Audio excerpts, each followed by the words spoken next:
After spending a day in Tabo, I left for Dhankar. But before that, I had to visit the Tabo monastery. The monastery is over 1000 years old, made out of mud. Photography is prohibited in the inner section of the monastery. It's lit up by very little sunlight coming in through the roof. The walls are painted with deities and murals, which might get damaged if exposed to excessive light. They provide torches to see these paintings.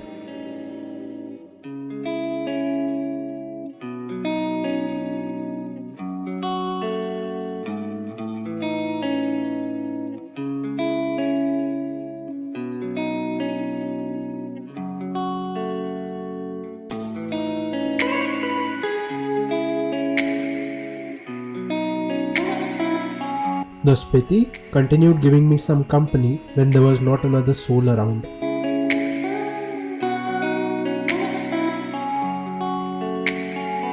Dhankar is on a detour on the way to Kaza.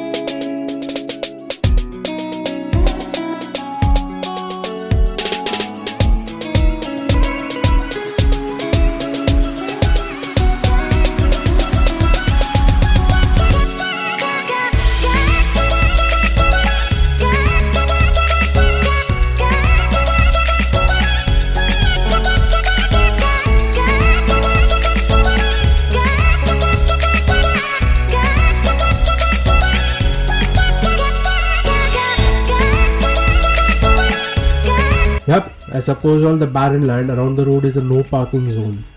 Hence these guys blocked the road.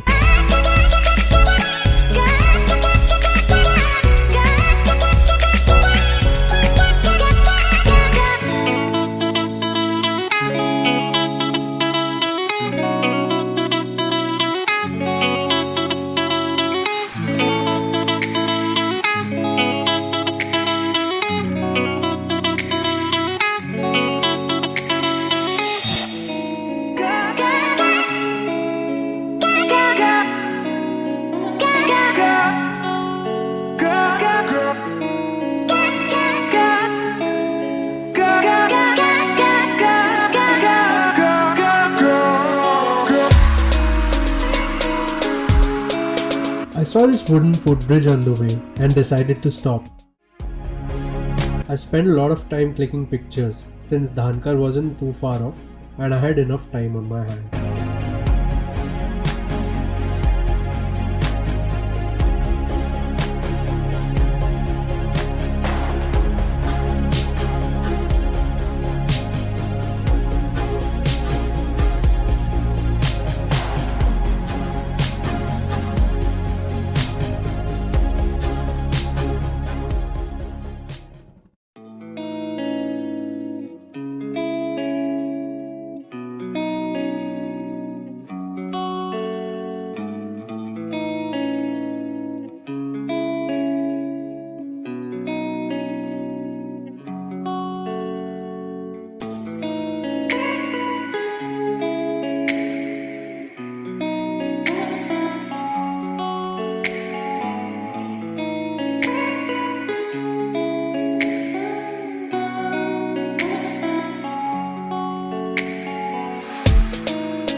The last part of the journey was going up these hairpin bends.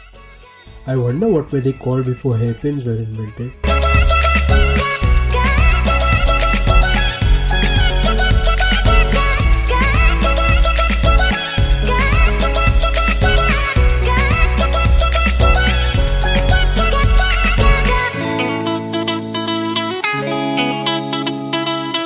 I stayed at the monastery guest house in Dhankar.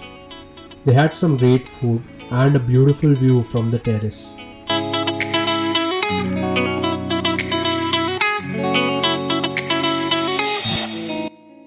The next day, I decided to trek to the Dhankar lake. I started at 10 am and it looked like an easy trek of around 1.5 kilometers. and I hope to be back by lunch. But nope, I got to a point where the path split into two and I mistook this for the lake. Suddenly, the trek turned into a rock climbing expedition. It reminded me of Mr. Robert Frost. Two roads diverged in a wood and I took the one less travelled by, and that has made all the difference. It added an hour to my trekking time. Thank you, Mr. Frost. I had to come back to the starting point and take the road more travelled. The trail was pretty steep. I did not get water cause it was supposed to be an easy trek. I met a group coming back who were generous enough to give me a bottle of water, which I finished in less than 100 meters. It was so tiring that I stopped after every 50-60 steps. Yep, I counted them. But when I got to the top, the view was majestic. With the lake and the Himalayas in the background, it all seemed to be worth it. Probably the best view of my ride so far, possibly because I had to work really hard for it. I drank some water from the lake, which is not advisable. I was desperately thirsty. The return journey took considerably less time, and I got back in around 20 to 30 minutes. On the way, giving a TED talk to people headed to the lake. Drop a like if you enjoyed the video, share it with your friends, let me know in the comments if you liked it, and subscribe to the channel to follow the next part of the journey. Thank you for watching.